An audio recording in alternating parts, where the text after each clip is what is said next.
Hola, soy David Roca Basadre y esta es La Tierra es Asada.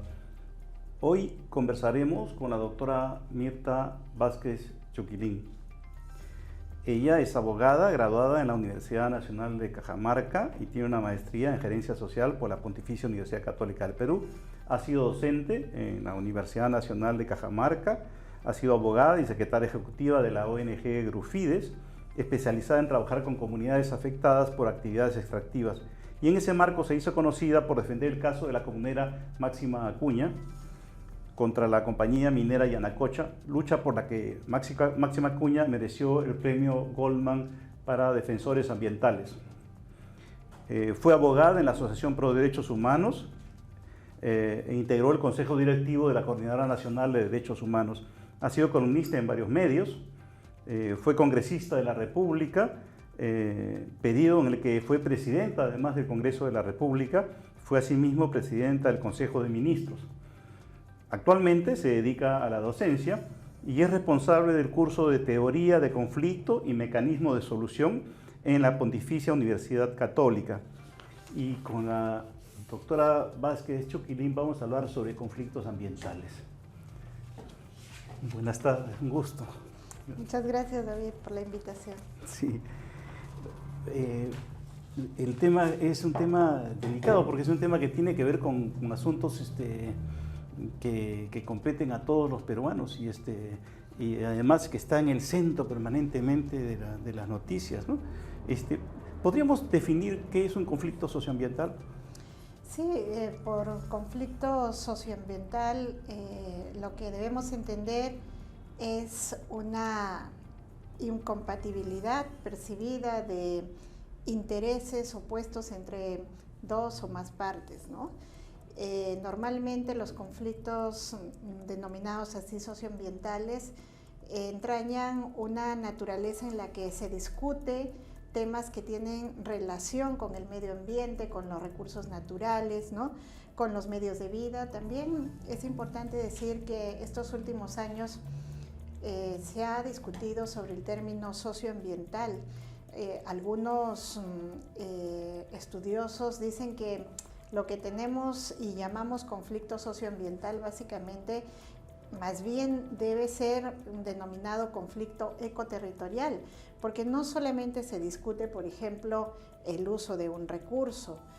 Lo que se está discutiendo en realidad es cómo se disputan los territorios para poder ejercer, digamos, una serie de dinámicas diferentes de vida, ¿no? La gente disputa su territorio para seguir viviendo, digamos, como tradicionalmente lo ha hecho, realizando sus actividades.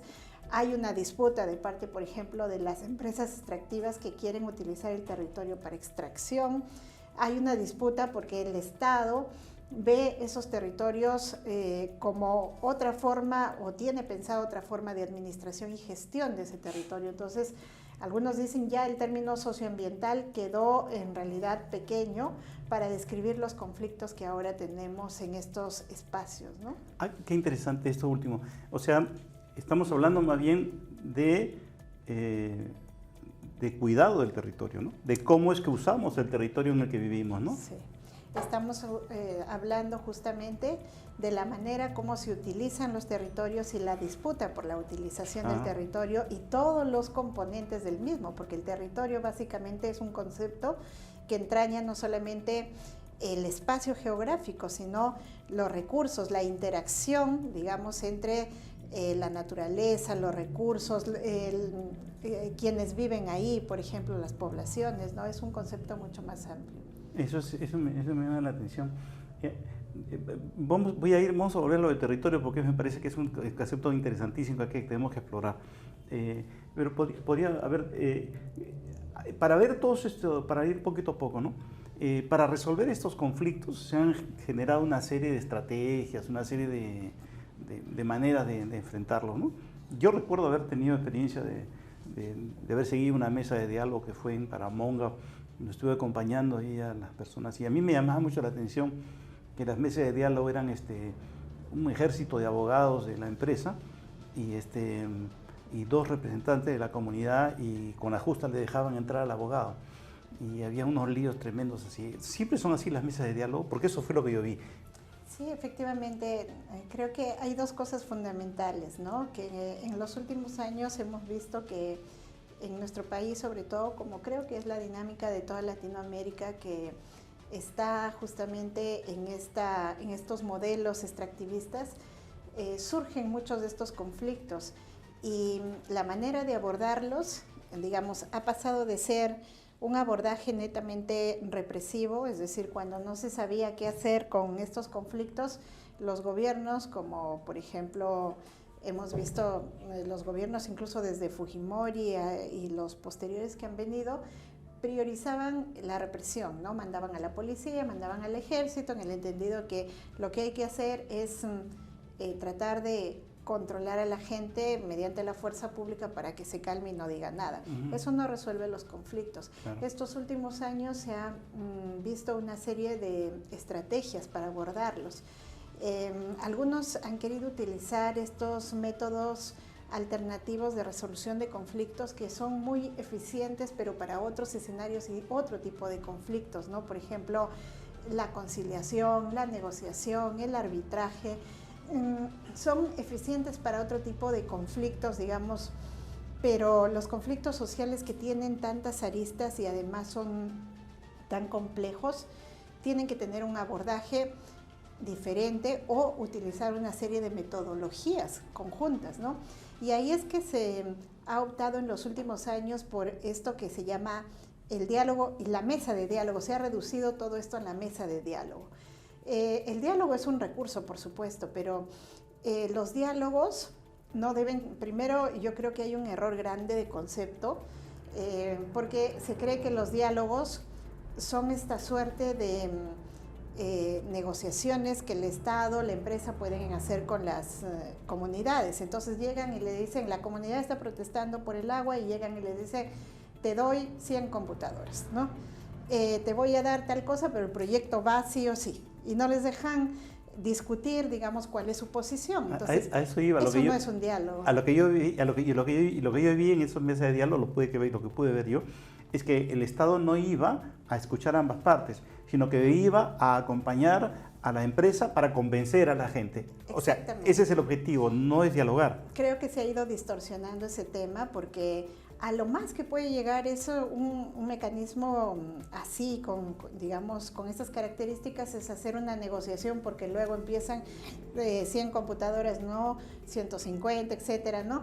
Y la gente no discute el tema de fondo, es decir, en el diálogo en principio hay una cosa muy importante que hay que saber, que se tiene que cumplir, si no, no es diálogo. Y es una cosa que tú has planteado, que es el tema de la equiparación, digamos, de los poderes y eliminar esa asimetría que hay entre las partes. Si hay asimetría, no hay diálogo, ¿no? Porque una parte se va a imponer sobre la otra. Claro. Entonces, ¿cómo se superan esas asimetrías? Por ejemplo, yo he visto mucho ese prejuicio de decir, las comunidades no deben ir con asesores porque los asesores los manipulan. Eso es un error, porque así como la empresa va con sus abogados, como tú relatas, eso es real, ¿no? En Cajamarca lo hemos visto, yo soy de Cajamarca y he visto muchas veces mesa de diálogo, llega el Estado, los ministros, sus asesores, etcétera, y la empresa con sus abogados. Pero de la comunidad solo entran 4 o 5. Y asesorados por nadie.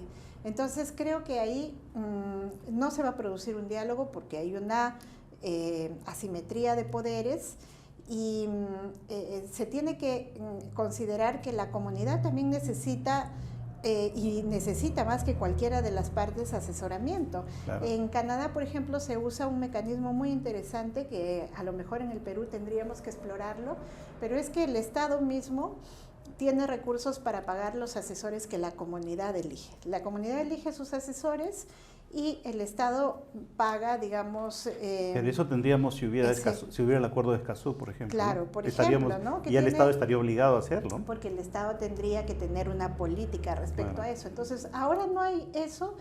Y bueno, muchos años se ha querido intentar el diálogo, pero como hay estas falencias, asimetría por un lado. Por otro lado, en el diálogo, creo que las partes que intervienen tienen que tratar de llegar al punto que realmente es el interés de las partes, no las posiciones. Creo que ahí hay un tema de falta de entendimiento, porque, por ejemplo, cuando hay un conflicto, si tenemos un conflicto tú y yo, a lo mejor venimos cargados además de una serie de emociones y venimos con ganas de, no sé, pues agarrarnos a golpes y nos acusamos de cualquier cosa. Hay que aprender en el conflicto a diferenciar qué cosas son las posiciones y qué cosas son los intereses, porque sobre los intereses es que hay que discutir los temas, pero acá se comete el error de que se quedan en las posiciones. Por ejemplo, la comunidad dice, yo tomo la carretera y no la voy a soltar hasta que la empresa no me dé, no sé, 200,000 soles, y la empresa dice, ellos son unos violentistas y además negociantes porque están pidiendo dinero. Esos no son los intereses, esas son las posiciones. ¿Cuál es el interés? ¿Qué hay? El interés es qué hay detrás de eso. La comunidad, al pedir, me tomo la carretera y quiero 200,000, está diciendo, yo lo que quiero es que la empresa y el Estado reconozcan que estoy en mala condición económica, que yo siento derecho de que creo que tengo el derecho también a gozar de las, digamos, de los beneficios que tiene esta empresa, ¿no? Y la empresa, cuando está diciendo son unos negociantes y tal, en el fondo el interés, ¿cuál es? Bueno, yo necesito relacionarme, pero no saben cómo relacionarse con la comunidad. Entonces, hay toda una metodología para descubrir cuáles son los intereses y sobre eso se negocia, porque si se negocia sobre las posiciones no resuelves nada. Pasó ahora en Cuajone, por ejemplo, y está pasando en Las Bambas, cuando, bueno, por desgracia tengo que decirlo, pero los ministros no están entendiendo el tema, ¿no? En Cuajone el primer ministro dijo, la gente tiene una posición que es, no dijo ni una posición, dijo, el pedido de la población es incumplible, es imposible. Y lo mismo están diciendo en Las Bambas, ¿no? Lo que pide la gente es imposible. Entonces, listo, se acabó, ya no hay posibilidad de nada. Cerraste la posibilidad de diálogo porque no están teniendo la capacidad de descubrir cuál es el interés. Hay un clivaje ideológico también ahí, ¿no es cierto? Porque es esta cosa que generalmente porta a la gente que ha estado en el Estado hasta ahora, incluso lo de ahora, por más que se hayan presentado con otro apelativo, y es la de considerar que está por encima de todos los intereses de lo que ellos llaman la patria, y la patria implica sacrificar a una población en un determinado lugar. Sí. Y esa población lo que hace es, tiene una vida normal, tranquila, ¿no? Y de pronto viene alguien que se empieza a perturbar todo, ¿no? Y quieren volver a lo que han tenido siempre, ¿no? Yo he visto una vez en una comunidad, me acuerdo en Ancash, y yo no me acuerdo cómo se llamaba el pueblo, pero yo me acuerdo que estábamos trabajando con una escuela y la gente miraba hacia el cerro y yo les decía, ¿qué pasa? No es que, porque cerca hay mucha mina, ¿no? Decían, no, que están entrando ahí, no vaya a ser que entre la mina, y estaban con mucho miedo. Estaban con mucho miedo de que de repente la mina encontrara algo por ahí por donde ellos vivían, y tenían un sitio muy bonito, con todo muy cultivado, era gente que no vivía mal, ¿no? Estaban cómodos, eran campesinos con todas las comodidades del caso, pero muriéndose de miedo de que entre la mina, ¿no? Y entonces hay un conflicto entre eso, ¿no? Entre dos formas de entender la vida y dos formas de entender, voy a decir la palabra, dos formas de entender la patria. Exactamente. Y esa es la tercera cosa. ¿Por qué están, si quieres, desacreditados los llamados diálogos? Es porque, primero, los diálogos no se están llevando a cabo, como decía, con las condiciones, siguen habiendo asimetrías. Segundo, porque el Estado no tiene una metodología y no está entendiendo la complejidad del conflicto, no tiene cómo abordarlo, no sabe cuál es la forma, digamos, metodológica de abordar un conflicto, descubrir cuáles son los intereses más allá de las posiciones, etc. Y lo tercero es lo que tú dices, que es una cosa ya más de fondo, que es que estos conflictos sociales entrañan una problemática mucho mayor, que el Estado tendría que también entrar a reflexionar y a pensar, ¿no? Lo que estamos debatiendo acá y por qué se están generando los conflictos es porque hay un modelo de desarrollo pensado, digamos, desde el Estado, además desde este modelo más liberal que tenemos, ¿no? de sociedad, versus digamos, un modo de vida tradicional, el modelo que tienen las comunidades de desarrollo, porque tienen su propio modelo de desarrollo, es otro. Entonces hay una cosa de fondo que no se está entendiendo y todas las veces se está queriendo solucionar los focos de conflicto, pero eso no va a calmar hasta que no propongamos medidas estructurales también de cambio que de alguna manera propongan compatibilizar, digamos, esas dos formas de ver las formas de vida, los territorios, ¿no? Todo eso se tiene que abordar, si no esto va a seguir de manera permanente. Otra cosa que, otro mecanismo que se usa también, ¿no? Y que además por ley están obligados a usar, pero que también está sujeto a un montón de deformaciones, es lo de la consulta previa, ¿verdad? Sí. La consulta previa también ha sido una cosa muy manoseada y que se ha hecho. Yo también tuve una experiencia ahí, estaba en la Amazonía, estaba en Ucayali, una zona allá por la frontera con Brasil, y habíamos ido a cubrir un asunto que llaman un plan más de trabajo periodístico, y de pronto ya empezaron a llegar un montón de avionetas, y eran gente que venía de una empresa petrolera, que venían a hacer una inspección, venían con Perupetro acompañados, y entonces dijeron que iban a hacer unos talleres, pero lo interesante es que el taller se hacía en castellano y la gente se dormía porque no entendía castellano, ¿no? Entonces estaban ahí escuchando y los hacían quedarse, yo no sé por qué. Pero el verdadero trabajo se hacía fuera, en el campo. Tenía una serie de promotores que habían contratado, y entonces a la hora de comer, a la hora de los recreos, por ahí hacían el verdadero trabajo de convencimiento de la gente. Y al final de esto, era un taller de exposición, pero al final los hacían firmar. Y después salieron con ese documento diciendo que es un documento de aprobación. Eso yo lo he visto, o sea que incluso hicimos la denuncia, salió en el periódico, estoy hablando hace unos años, ¿no? Entonces, ese tipo de cosas se han dado también, pues no se dan esas cosas, ¿no? Sí, hay un gran problema que tenemos nosotros que como país firmamos, por ejemplo, el convenio 169 que nos obligaría a aplicar, digamos, estas exigencias de hacer la consulta previa, sobre todo en las comunidades campesinas, indígenas, y ahí se produce la primera discusión, porque el Estado, por ejemplo, ha reconocido un conjunto de comunidades en un registro y es como si fuera un registro cerrado, ¿no?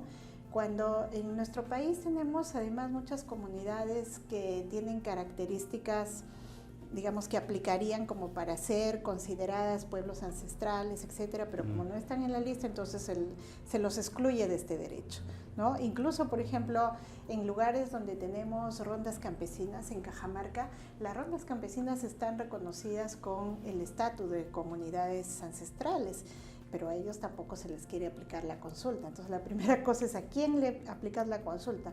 Lo segundo es que cómo aplicar la consulta. En realidad ahí tenemos desarrolladas algunas cosas que son muy restrictivas, como tú mencionas, por ejemplo, la consulta previa, cómo se hace en las comunidades, con qué metodología, no hay ni siquiera esas miradas interculturales, el idioma, las formas, además, como la gente en la comunidad indígena, por ejemplo, no está acostumbrada a mirar, no sé, una pantalla, qué sé yo, una exposición, no está acostumbrada a ver eso, la forma de que les explicas las cosas es otra, ¿no? Claro. Y todo eso no ayuda para que las consultas realmente sean eficientes, digamos, ni reales, ¿no? Ni confiables, ¿no? Ni confiables, sí. Sí, ¿no? Es que y creo que hay problemas antes, ¿no? Y es que hay una noción distinta hay concepciones distintas, tanto del Estado como de las comunidades, que son totalmente divorciadas, ¿no? Hay también un racismo ambiental, ¿no? Que se aplica, ¿no? Porque a veces decisiones que afectan a montones de personas se toman como una frialdad impresionante, o sea, como si no importara mucho la forma que va a afectar a la gente, ¿verdad?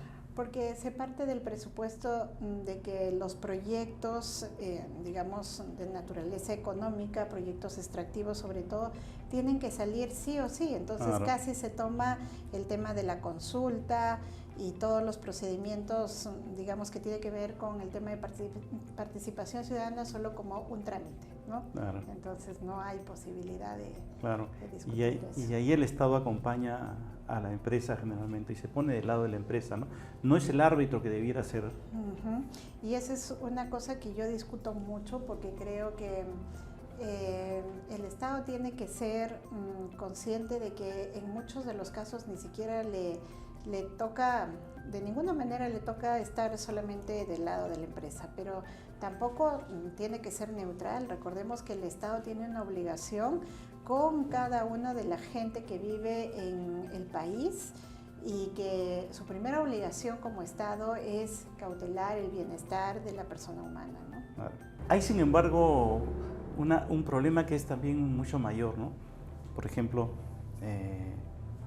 nosotros dependemos de jurisdicciones extrañas, ¿no? O sea, si nosotros queremos cortar con una empresa porque está llevando muy mal las cosas, estamos expuestos a multas y a un montón de cosas con eso. Y además hay todo un mundo, un planeta que además diría hace 500 años, que está acostumbrado a vivir de esa forma, ¿no?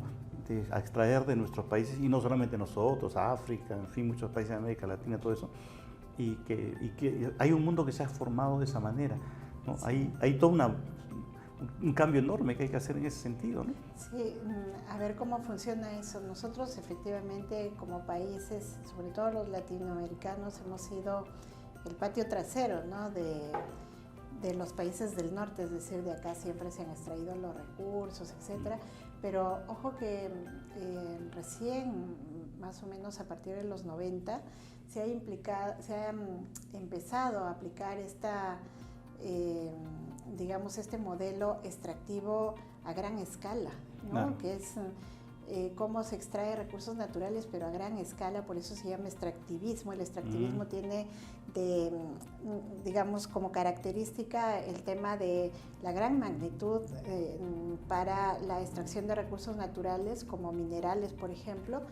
Y en esta dinámica también se han ido creando una serie de estructuras para asegurar que esa gran extracción se lleva a cabo sin mayores inconvenientes para las grandes empresas, que además ahora la empresa se ha reconfigurado, no es la empresa de los años 70, de los años 80, ¿no?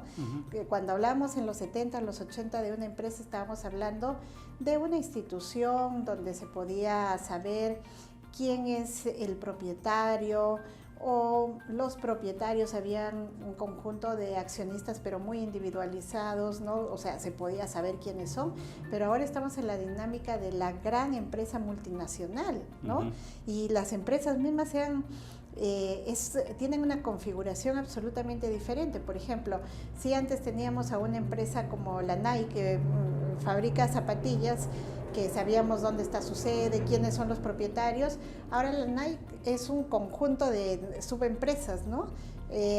Por ejemplo, la que fabrica la suela de la zapatilla es una empresa y puede estar en la China, la que fabrica los pasadores es otra empresa y puede estar en Centroamérica, la que fabrica la tela que se le va a poner, digamos, a la zapatilla es otra empresa y su accionariado está, no sé, en Estados Unidos.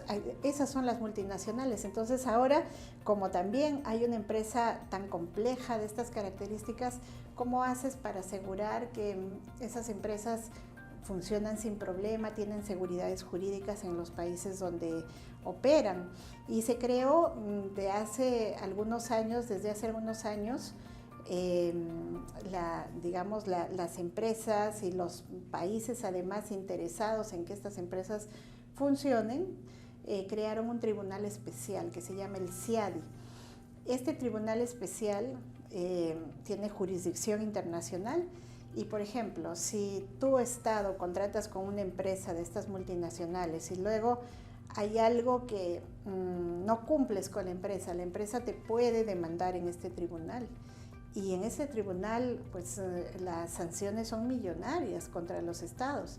Y nosotros, uno diría, ¿pero por qué estamos obligados a ir al CIADI? no vamos simplemente, ¿no? No nos presentamos. Pero eso es una cosa que se tiene que saber, pero cada vez que nosotros hemos firmado como país, por ejemplo, un tratado de libre comercio, dentro de esos tratados de libre comercio hay condiciones como esas, que nos sometemos a ese tipo de tribunales cuando las empresas entran a operar en nuestros territorios. ¿Y quién financia el CIADI? El CIADI es un conjunto sobre todo de países de primer mundo que financia todo eso, ¿no? Okay. Y claro, en verdad es un mecanismo que para el empresariado funciona muy bien. Nosotros acá varias veces hemos sido llevados al CIADI, en el caso, por ejemplo, del aymarazo, por ejemplo, ¿no? Con las comunidades aymaras cuando salieron a protestar, porque resulta que Alan García, como presidente, entregó una concesión a una empresa canadiense, los principales accionistas son canadienses, la Bear Creek, en el territorio de Puno, además dentro de los 50 kilómetros cuadrados que la Constitución lo tiene prohibido, ¿no? Y claro, es territorio aymara. Y los aymaras salen a protestar y sucedió el famoso aymarazo, donde incluso en Puno se producen tantos desmanes que se queman instituciones y tal. Bueno, y a raíz de eso se anula, digamos, esa concesión. Y claro, la empresa nos llevó al CIADI, a un arbitraje en el CIADI donde perdimos. Y nos pusieron una cantidad millonaria para pagarle a la empresa por haberle causado el daño de, digamos, haber entregado una concesión y luego habérsela retirado. ¿Y hemos pagado eso? Y claro, como Estado, ¿no? Y no valieron los argumentos de que, porque por ejemplo ahí se violó consulta previa, porque son comunidades aymaras, indígenas, que están en el registro, todo, nada de eso se respetó. Se había dado en contra de lo establecido en la Constitución, etcétera. Todos esos argumentos se expuso como Estado y se dijo, miren, lo que pasa es que no se respetaron normas, la empresa incluso se le había descubierto que había utilizado una testaferra, bueno, un montón de cosas. No importa. El punto es que no le han cumplido a la empresa y sancionados, ¿no? Sancionados. Eso es interesante. O sea, el CIADI, digamos que no es un organismo del cual no podemos decir que es imparcial, ¿no? No, es un organismo creado estrictamente para garantizar las grandes inversiones en el mundo. Claro, claro. Esto nos devuelve a otro tema, que es el tema de territorio que estábamos hablando al inicio, y querría conversar de por ahí hablando un poquito de Escazú, porque es curioso que quienes defienden este esquema que estamos hablando, del que estamos hablando ahorita, son los mismos que dicen que con el acuerdo de Escazú vamos a perder soberanía. Es decir, quienes son capaces de hipotecar soberanía acusan a Escazú de ceder soberanía. Acá hay una cosa bastante... Es una cosa bastante perversa y además inventada, falsa, claro. Porque miren, ¿qué es lo que propone el Acuerdo de Escazú? Y está publicado, digamos, cualquiera puede entrar y lo puede leer, ¿no? El Acuerdo de Escazú básicamente busca 3 objetivos fundamentales. El primero es que los estados se comprometan a generar más mecanismos de participación ciudadana para que en casos en los que se va a tomar decisiones que afecten al medio ambiente, la gente esté enterada, ¿no? Y pueda participar. Lo otro es que persigue que el Estado también tenga información disponible para que la población pueda enterarse de cualquier tipo de proyecto, acción que se va a llevar a cabo y que, digamos, involucre derechos ambientales. Y lo tercero es que obliga a los estados a implementar medidas, que eso es lo más importante, para proteger a defensores ambientales que están luchando por la defensa de sus territorios.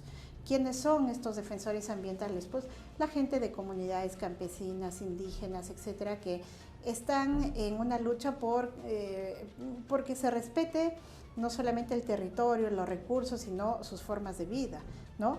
En la selva, por ejemplo, las comunidades, en la zona de frontera pasa eso muchísimo, que están matando a los dirigentes indígenas, que lo que están haciendo es tratando de proteger su territorio porque se meten gente que son madereros ilegales, o cocaleros que se meten a sembrar coca en su territorio, o narcotraficantes, ¿no? Entonces ellos lo que hacen es proteger, porque dicen esto es nuestro territorio, no pueden entrar, y ¿qué hacen? Los matan. Y no tenemos ningún mecanismo de protección eficiente. Es verdad que se ha desarrollado un protocolo de defensores en el Ministerio de Justicia, pero eso en realidad tendría que volverse una política, incluso con presupuestos y todo, si es que firmáramos y comprometiéramos al Estado con el tema del Acuerdo de Escazú. ¿Por qué no se firma el Acuerdo de Escazú?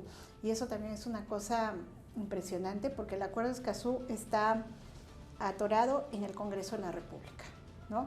Está en el Congreso, y cada vez que se discute la firma del Acuerdo de Escazú, aparecen una serie de congresistas que están relacionados con este tipo de poderes, digamos, que son poderes relacionados con estas actividades ilegales, y se oponen a eso con el cuento de Escazú viola soberanía. En el tiempo que yo estaba en el Congreso, yo les decía, pero enséñenme dónde dice que viola soberanía. No, es que si la interpretación es que ahí dice que se puede entregar cualquier tipo de información. Por tanto, por ejemplo, una ONG puede pedir información, por supuesto que puede pedir información, ya, pues la ONG tiene financiamiento extranjero, entonces los extranjeros se van a enterar de esa información, pero no es información sensible, es información que toda la población puede adquirir. No, se viola soberanía. Yo me acuerdo de un congresista en mi tiempo que después me enteré, pues claro, que él tenía... estaba relacionado con tema de madereros ilegales y todo esto, pero hablaba, no sé por qué decía esto es como anécdota, ¿no? Salía y gritaba, decía, esto lo promueven las ONGs virginales, no sé qué cosa quería decir con eso, pero era impresionante, porque iba y convencía a todos de Escazú es lo peor, van a violar la soberanía, se van a meter los extranjeros, nos van a quitar nuestro territorio, y lo que pasa es que se aprovechan también de un congreso compuesto por gente que no está ni medianamente informada sobre este tema, y que no le gusta leer, ¿no? No le gusta leer, porque yo en todo caso yo les decía, léanlo, lo leemos juntos. No se aprobó, está atorado ahí. Sí, y hay a veces también un manejo mediático bien interesado, ¿no? Sí. Hay un señor ex canciller, por ejemplo, que siempre sale de voz engolada, ¿no? Y que aparece como el abogado que sabe todo y que defiende todo, pero es un hombre que es sobre todo minero, su fortuna es minera. Él es un minero, más que abogado, es un minero, y claro, se pone como abogado cuando en realidad esa es por eso es que él tiene una fortuna importante, ¿no? Claro, ¿y en qué les perjudica a ellos Escazú? En que no quieren que se transparente la información, quiénes están en esos territorios, etcétera, porque se descubriría quiénes son los interesados, y no les interesa porque en verdad quieren tener esos territorios desprotegidos, ¿no? Y ahí se pone en riesgo toda esa población que está sola tratando de luchar porque no se metan a las tierras, porque no entren los ilegales, no deforesten la Amazonía, por ejemplo, ¿no? Es bien interesante todo esto, porque llegamos al tema de territorio, porque el territorio viene a ser, hay una definición así abstracta de territorio que manejan algunos sectores, ¿no? Entonces el territorio es una especie de patria así media, con la que media mítica, ¿no? Y que está representada por la patria, está representada por la bandera, el himno nacional, ¿no? Las Fuerzas Armadas, los héroes, ¿no? Pero no es concreto eso, ¿no? Y hay, sin embargo, estas poblaciones que son la patria finalmente, ¿no? Porque la patria es la tierra que vivimos, es la gente, ¿no? Eso es la patria finalmente, eso es concreto, ¿verdad? Eso es concreto. Son dos concepciones distintas de cómo entender la relación con la comunidad, país en que vivimos, ¿verdad? Sí, y por ejemplo, el uso del concepto territorio es muy bonito y muy interesante, porque trasciende incluso al término mismo de propiedad. Cuando en la ciudad nos hemos acostumbrado a decir, esta es mi propiedad, porque nos referimos solo al espacio geográfico. En el territorio lo que se valora no solamente es el espacio físico, sino qué hay dentro de ese espacio físico, cada uno de los elementos de la naturaleza, incluyendo el ser humano, que además, como las comunidades tienen la concepción de que el ser humano es un elemento más, no es el gran dominador de nada, ¿no? Entonces, y ellos ven el territorio como esa interrelación entre el espacio, los elementos de la naturaleza, el ser humano, ¿no? Y cómo además en el territorio lo que se busca es una cierta armonía para vivir. Y ellos a partir de eso es justamente que definen ese concepto de nación, patria, ¿no? Las comunidades indígenas, por ejemplo, es bonito cuando escuchas que dicen nosotros somos la nación tal, ¿no? Nuestra patria es esto. Es un concepto muy profundo de cómo ellos viven no solamente en esos espacios, sino cómo se conciben además en relación, digamos, a sus territorios, a cada uno de los elementos de la naturaleza, a los propios animales, ¿no? Eso trasciende, es interesante, porque eso trasciende también el concepto convencional y que está en letra de molde de derechos humanos. Vamos más allá. Los derechos humanos están incorporados a los derechos de la naturaleza.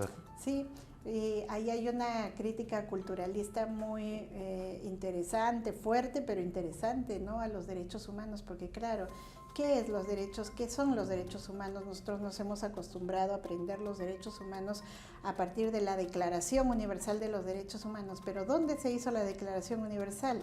La Declaración Universal viene justamente de Europa, de todo un proceso político, histórico, europeo, digamos. No necesariamente responde a las realidades que tenemos acá, y los pueblos indígenas, campesinos, no han vivido nunca esa realidad. La Declaración Universal de los Derechos Humanos tiene como derechos fundamentales, por ejemplo, la propiedad, la libertad, ¿no?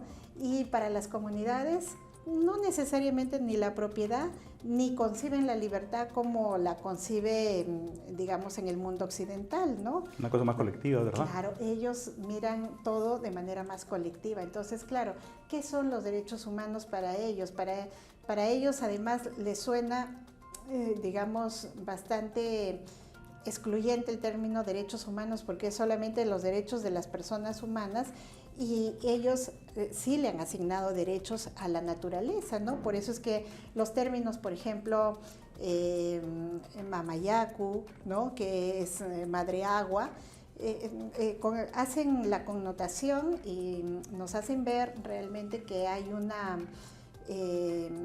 digamos, asignación de una entidad al agua, y eso básicamente hace que la conciban con derechos, ¿no?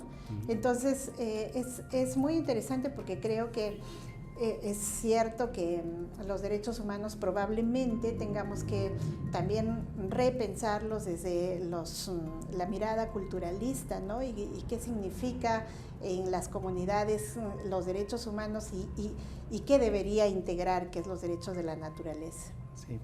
Es todo un proceso de repensar todas nuestras relaciones entre nosotros y además dentro de la comunidad internacional también, ¿no? Sí. Es cómo nos reubicamos también en ese contexto general, ¿no?